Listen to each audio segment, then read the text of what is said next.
Hello students, आज हम जो चैप्टर करने वाले हैं वो चैप्टर है हमारा मूविंग चार्ज एंड मैग्नेटिज्म, जो कि हमारा 4th चैप्टर है। और इस चैप्टर के जो न्यूमेरिकल करेंगे तो वो टॉपिक है हमारा magnetic force and torque between two parallel current carrying conductors. तो मैग्नेटिक फोर्स और टॉर्क के बारे में हम यहाँ पे करेंगे कुछ क्वेश्चंस। तो चलिए स्टार्ट करते हैं।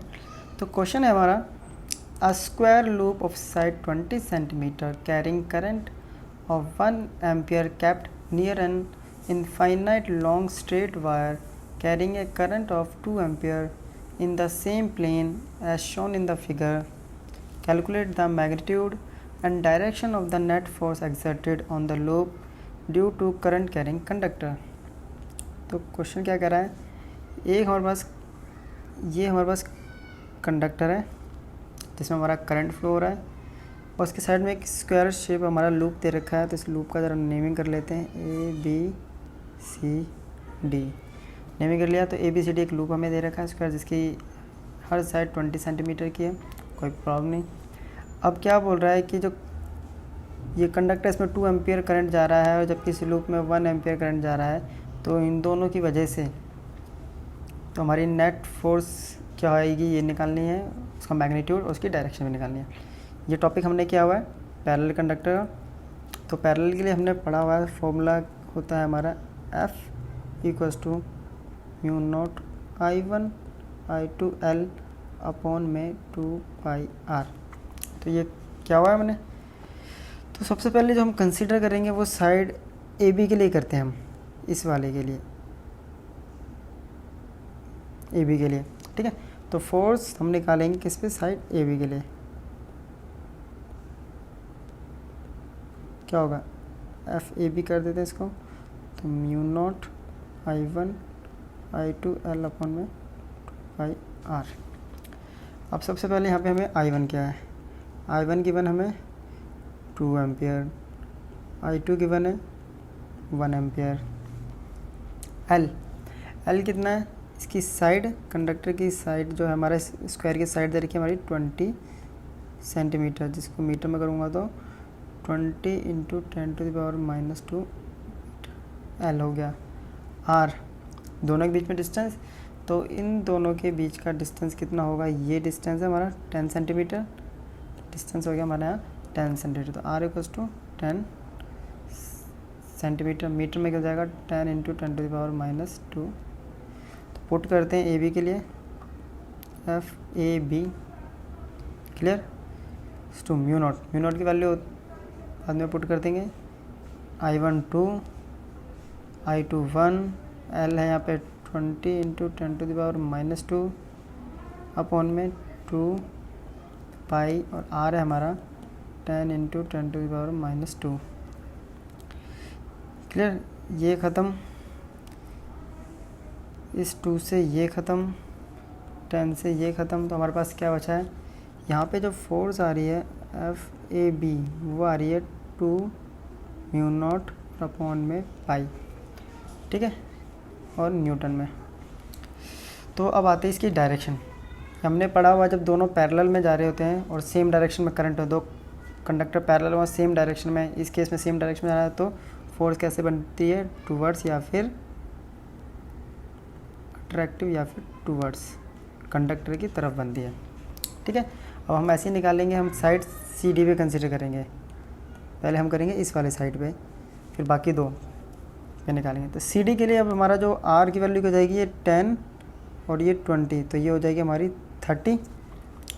तो R हमें यहाँ मिल चुका है। तो अब स्टार्ट करते हैं हम किस पे, फोर्स ऑन साइड CD। तो R कितना हो गया, 10 था प्लस 20 30 सेंटीमीटर। तो मीटर में कर देते हैं 30 × 10⁻⁻2 मीटर। बाकी सब कुछ सेम था। तो force on CD μ0 I1 I2 L 2πr। Value put करते हैं, μ0 2 1 20 × 10⁻⁻2 2 पाई और 30 × 10⁻⁻2। फिर से ये ख़त्म, ये ख़त्म, 0 से 0। तो ये कितना आ गया, तो एफ ऑफ सी डी आ गया 2/3 म्यू नॉट अपॉन में पाई न्यूटन। अब सी डी में जा रहा है करंट इस डायरेक्शन में और हमारे कंडक्टर में जा रहा है करंट इस डायरेक्शन, यानी दोनों अपोजिट में है, करंट फ्लो हो रहा है। तो इसका हम ड्राइव में कर चुके हैं, इसका जो इसके बारे में पढ़ा था उसमें पढ़ चुके थे कि जब भी ये दोनों अपोजिट डायरेक्शन में फ्लो करता है तो हमारा जो फोर्स बनता है कैसे बनती है, तो फोर्स का टाइप होता है हमारा यहाँ पे रिपल्सिव या फिर अवे फ्रॉम द कंडक्टर। अब आती है साइड, ये जो बच गई साइड बच गई हमारी ये साइड वाली साइड, एक ये और एक ये, इन दोनों का साइड की लेंथ इक्वल है, इक्वल डिस्टेंस से हैं, तो इन पे जो फोर्स बनेगी वो भी कैसे बनेगी, इक्वल, बट करंट की डायरेक्शन अपोजिट होता है, इसकी वजह से अपोजिट। तो ये दोनों एक दूसरे को कैंसिल कर देंगे, तो लिख देते हैं force on sides B D and D A are equal and opposite, so they cancel out each other। Clear. अब निकालते हैं नेट फोर्स। तो नेट फोर्स है हमारी, नेट फोर्स F क्या होगा, फर्स्ट जो हमने निकाला था एफ ए बी बड़ी फोर्स है वो, उसमें से माइनस कर देंगे एफ सी डी, दोनों की वैल्यूज पुट करते हैं। ए बी की है 2 म्यू नॉट अपॉन में पाई और वो है 2/3 म्यू नॉट अपॉन में पाई। तो 2 mu naught upon pi minus 2/3 mu naught upon में पाई। कॉमन आ रहा है हमारा है 2 म्यू नॉट और अपॉन में पाई कॉमन, यहाँ बच गया 1 और यहाँ बच गया 1/3। इसको सॉल्व करेंगे तो क्या आएगा 2 म्यू नॉट अपॉन में पाई 2/3 आ गया। तो 2/3 हमारा मल्टीप्लाई में आ गया। अब सॉल्व कर देते हैं, 2 × 2 हो गया 4, ठीक है। म्यू नॉट की वैल्यू होती है 4 पाई इंटू 10⁻⁻7, नीचे है पाई और इंटू 3, पाई से पाई ख़त्म, यह आ गया 16 इंटू 10⁻⁻7 अपॉन में 3 से डिवाइड करेंगे तो 5.333 10⁻⁻7 न्यूटन। ये तो आ गया इसका मैग्नीट्यूड। अब डायरेक्शन, ए बी की डायरेक्शन थी अट्रैक्टिव, इसकी डायरेक्शन थी सी डी की रिपल्सिव। बड़ा ए बी है तो वैल्यू आ गई हमारी अट्रैक्टिव। तो ये हो गया हमारा क्वेश्चन कंप्लीट।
चलिए नेक्स्ट क्वेश्चन करते हैं।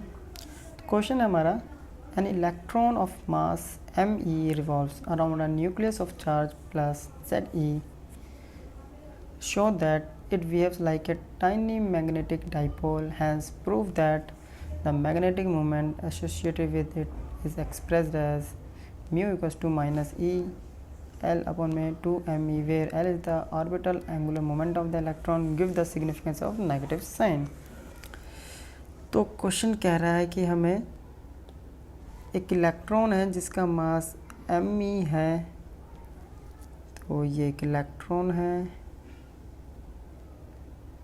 इसका मास कितना है me, तो रिवॉल्व कर रहा है, डायरेक्शन नहीं पता हमें, किसी न्यूक्लियस के चार्ज, तो ये रखा हमारा न्यूक्लियस जिसके ऊपर चार्ज है Ze, और तो हमें बताना है कि ये show that it behaves like a tiny magnetic dipole, क्या ये एक टाइनी मैग्नेटिक डाइपोल की तरह बिहेव करेगा, फिर उसका हमें मैग्नेटिक मोमेंट बताना है कि ये एक्सप्रेशन आना चाहिए।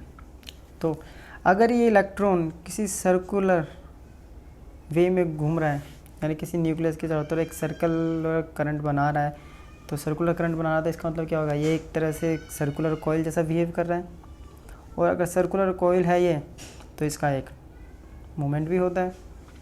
तो इसको हम लिख देते हैं पहले कि जब कोई electron, when an electron revolves around a nucleus, it creates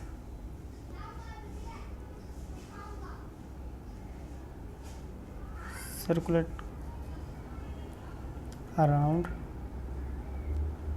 it. In this way, it is equivalent to a current carrying coil. तो करंट कैरिंग कॉइल है, तो ये कैसे बिहेव करेगा, सो इट बिहेव्स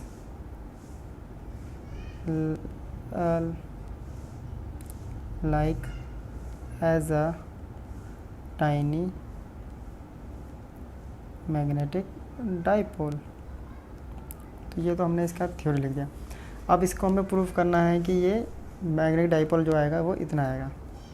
स्टार्ट करते हैं। तो सबसे पहले इलेक्ट्रॉन अगर रिवॉल्व कर रहा है, मोशन में है, तो इलेक्ट्रिक करंट भी बनाएगा वो।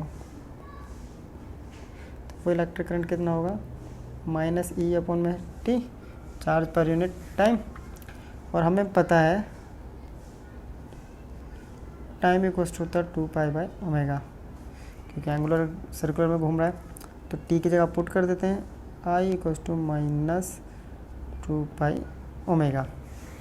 क्लियर। अब मुझे क्या बनाना है, इसको हमें इसको एल की टर्म्स में लिखाना है, और मैग्नेटिक मोमेंट बनाना है, इसको हमें एंगुलर मोमेंटम अगर बनाना है तो मैं क्या करता हूँ, उसको me r² से मल्टीप्लाई और me r² से डिवाइड। तो इससे कोई इफेक्ट तो पड़ेगा नहीं, बट यहाँ पे हमें एक टर्म मिल जाएगी -e_m_e_r²ω, और नीचे आ गया 2π। हमने पढ़ा हुआ है कि L क्या होता है यहाँ पे,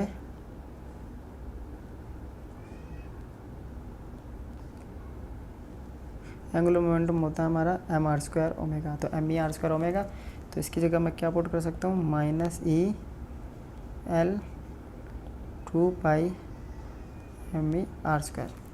क्लियर, यहाँ तक हो गया।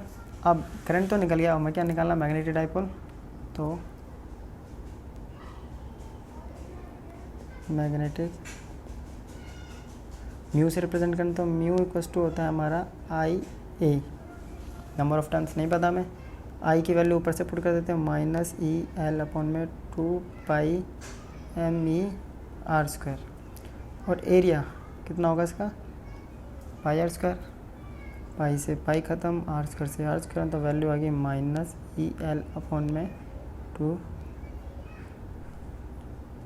ये आ गया हमारा मैग्नेटिक। अब ये नेगेटिव साइन क्या बता रहा है, तो हमें बोला था इसका नेगेटिव का, तो नेगेटिव का मतलब पॉजिटिव का मतलब तो क्या होता है, अब आपका क्या बताता है कि ये टूवर्ड्स होता है, और नेगेटिव है तो मतलब तो अपोजिट डायरेक्शन में है, अपोजिट डायरेक्शन मीन्स अवे, तो hence negative sign indicates mu, it's directed away from L, तो L से दूर है। तो ये हो गया हमारा क्वेश्चन कंप्लीट। चलिए नेक्स्ट क्वेश्चन करते हैं। क्वेश्चन हमारा, a square coil of side 10 centimetre has 20 turns and carries a current of 12 ampere. The coil is suspended vertically and normal to the plane of the coil makes an angle theta with the direction of a uniform horizontal magnetic field of 0.80 Tesla if the torque experienced by the coil equals 0.96 Newton meter. Find the value of theta। कह रहा है एक square coil है जिसकी side है 10 centimetre और वो ऐसे 10 सेंटीमीटर साइड्स की स्क्वायर जो बन रहा है वो 20 टर्न्स लगा रहा है, तो तब जाके एक कॉइल बन रही है। उसके अंदर करंट फ्लो रहा है 12 एम्पियर। उस कॉइल को हमने किसी यूनिफॉर्म मैग्नेटिक फील्ड में वर्टिकली और नॉर्मल इसको लटका दिया है। तो उसको लटकाया तो उसने एक थीटा एंगल क्रिएट किया है। तो इस केस में जो उसके ऊपर टॉर्क लग रहा है वो लग रहा है 0.96 न्यूटन मीटर। तो थीटा की वैल्यू क्या है, तो सबसे पहले जो गिवन है उसके अकॉर्डिंग करते हैं। हमें दे रखा है सबसे पहले स्क्वायर की साइड,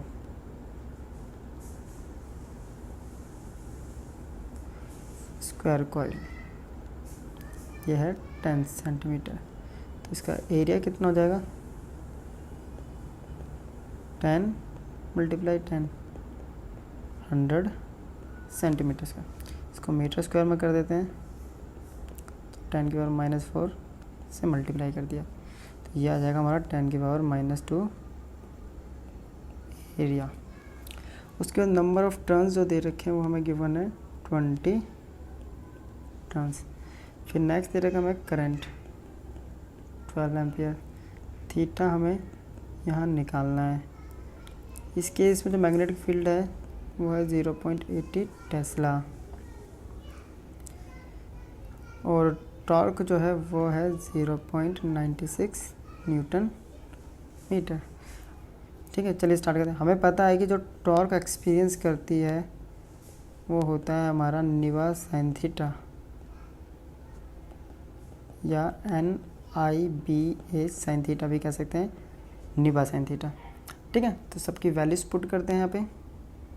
चलिए, टॉर्क की वैल्यू है 0.96, एन है 20, करंट दे रखा है 12, बी है हमारा 0.80, एरिया है 10 की पावर -2 और साइन थीटा।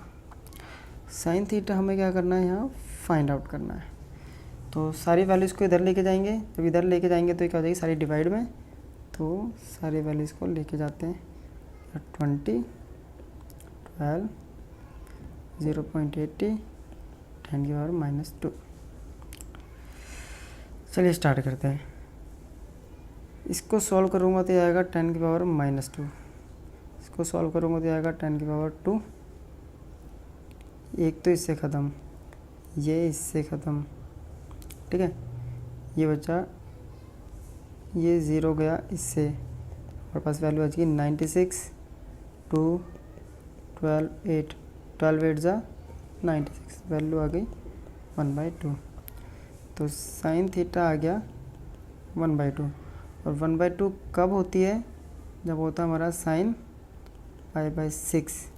तो थीटा कितना आ गया π/6, या फिर इसको कह सकते हैं हम 30 डिग्री। तो एंगल कितना क्रिएट करेगा ये 30 डिग्री या फिर π/6। चलिए नेक्स्ट क्वेश्चन करते हैं हम।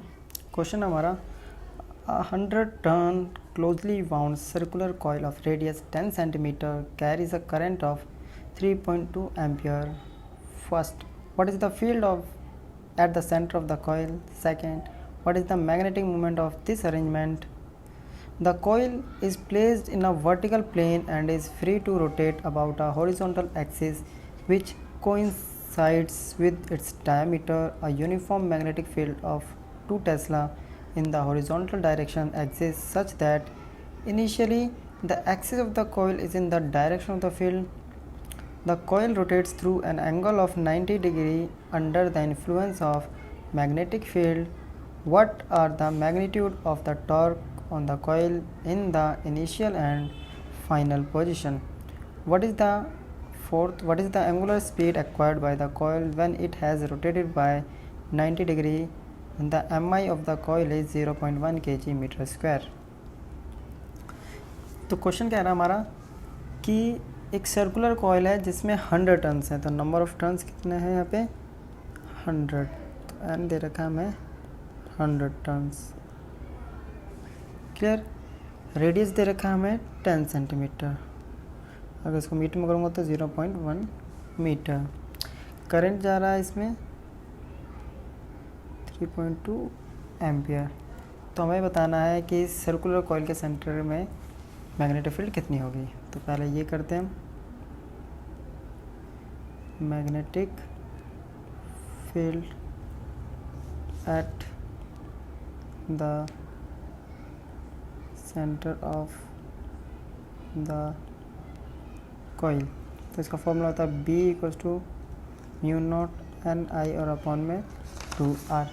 तो इसकी सारी वैल्यूज पुट करते हैं। म्यू की वैल्यू 4 पाई टू 10⁻⁻7, एन दे रखा है 100, आई 3.2 और ये है 2, आर दे रखा है 0.1।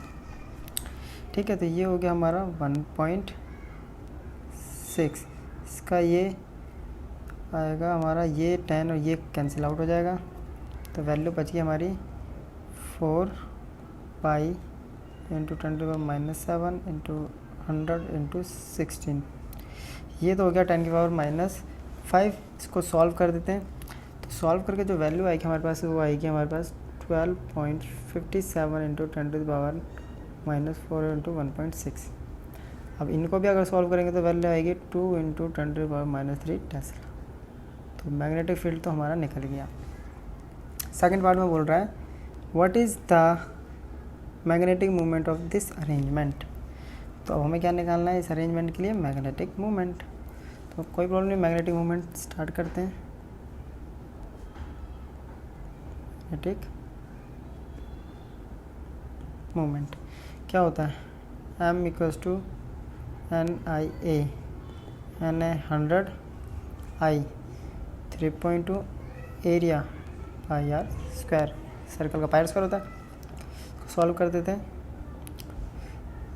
वैल्यूज पुट करते हैं 100, 3.2 पाई 3.1 स्क्वायर, आर था हमारा 0.1 और इसका स्क्वायर। सॉल्व करेंगे तो वैल्यू आएगी कुछ 10.048 एम्पियर मीटर स्क्वायर। तो इसको हम अप्रॉक्स ले लेते हैं 10 एम्पियर मीटर स्क्वायर। तो मैग्नेटिक मूवमेंट भी आ गया हमारा। अब हमें क्या बोला है कि इस कॉइल को अगर वर्टिकल प्लेन में हम फ्रीली छोड़ देते हैं रोटेट होने के लिए किसी हॉरिजॉन्टल एक्सिस के अलोंग, तो और कितनी मैग्नेटिक फील्ड में, यूनिफॉर्म मैग्नेटिक फील्ड में, जिसकी वैल्यू है 2 टेस्ला में। तो इस केस में हॉरिजॉन्टल डायरेक्शन में इनिशियली रखा हुआ है और इनिशियली रखने के बाद वो अपना कॉइल रोटेट करता है किसी एंगल 90 डिग्री। इनिशियली मतलब थीटा 0 पर था, दोनों पैरेलल रखे हुए एक दूसरे के, वहाँ से वो थीटा 90 डिग्री पर टर्न होकर आता है मैग्नेटिक फील्ड की वजह से। तो हमें ये बताना है कि जो टॉर्क है इनिशियल और फाइनल पोजीशन में कितना होगा। तो चलिए अब निकालते हैं हम टॉर्क। तो टॉर्क टाउ होता है हमारा m/b sin थीटा। इनिशियली क्या बोल रहा है, ये हॉरिजॉन्टल रखा होता है, थीटा होगा 0, तो टाउ 1 ले लेते हैं हम इसको, m/b sin 0। तो टाउ 1 कितना हो गया हमारा 0 sin 0 0, तो यानी इनिशियल हमारा हो गया टॉर्क 0। अब निकालेंगे हम फाइनल केस, फाइनल टॉर्क। इस केस में थीटा कितना हो गया, टर्न करके आ गया 90 डिग्री, तो इसे टाउ 2 ले लेते हैं, m/b sin 90। क्लियर। m हमने निकाला है 10, b आया है 2, sin 90 होता है 1, तो आ गया ये 20 न्यूटन। क्या हो गया। अब क्या बोला क्वेश्चन में, देखते हैं। क्वेश्चन में बोला है कि what is the angular speed acquired by the acquired by the coil when it has rotated bye 90 degree. अगर एम आई हमें 0.1, तो एंगुलर स्पीड क्या होगी इस कॉइल की अगर वो 90 डिग्री पर टर्न होता है तो। चलिए अब इससे आगे का पार्ट करते हैं, ठीक है। हमें पता है फोर्थ पार्ट है हमारा, तो वी नो कि जो टॉर्क होता है वो होता है हमारा आई अल्फ़ा के बराबर, और अल्फ़ा होता है हमारा D omega by D T. तो इस अल्फ़ा की वैल्यू पुट कर देते हैं टॉर्क में, आई डी ओमेगा बाई, अब मैं क्या करता हूँ इसको डी थीटा से डिवाइड और डी थीटा से मल्टीप्लाई कर देता हूँ, कर दिया। उनको कर देता हूँ अब सेपरेट, एक डी थीटा इधर और ये डी थीटा एक इधर। अब ये D theta by D T क्या होता है हमारा एंगुलर वेलोसिटी, तो टॉर्क इक्वल्स टू आ गया I D omega by D theta, और ये होता है omega, because omega equals to D theta by, और टॉर्क ये भी होता है क्या होता है एम बी साइन थीटा। तो दोनों को इक्वेट कर देते हैं, I D omega D theta omega equals to M B sine theta. Values को हम क्या करते हैं मल्टीप्लाई कर देते हैं, तो ये बच गया आई ओमेगा डी ओमेगा और इधर आ गया एम बी साइन थीटा और डी थीटा। चलिए इसको दूसरी जगह लिख देते हैं, यहाँ जगह नहीं बची, तो नेक्स्ट पेज ही ले लेते हैं। तो इसको जब मल्टीप्लाई करेंगे तो वैल्यू आएगी आई ओमेगा डी ओमेगा और एम बी साइन थीटा और डी थीटा। अब यहाँ से बन गया हमारा इंटीग्रेशन। अब इसको इंटीग्रेट कर देते हैं लिमिट लेकर, तो integrating with in the limits जब थीटा हमारा 0 से कहाँ जा रहा है, थीटा हमारा पाई बाय टर्न कर रहा है, तो इस केस में एंगुलर वेलोसिटी कितनी रहेगी 0 होगा, जब 0 फिर टर्न करके एंगुलर वेलोसिटी आती है इसके पास। तो अब इंटीग्रेट कर देते हैं,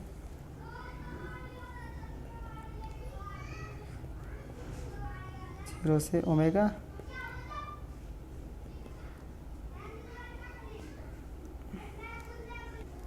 और यहाँ पे एंगल्स की वैल्यू इधर की 0 से पाई बाय, तो ओमेगा का इंटीग्रेशन होगा ओमेगा बाय 2 और 2 0 टू ओमेगा। साइन थीटा का होता है माइनस कॉस थीटा और 0 टू पाई बाय 2। तो लिमिट्स पुट करते हैं, आई बाय 2,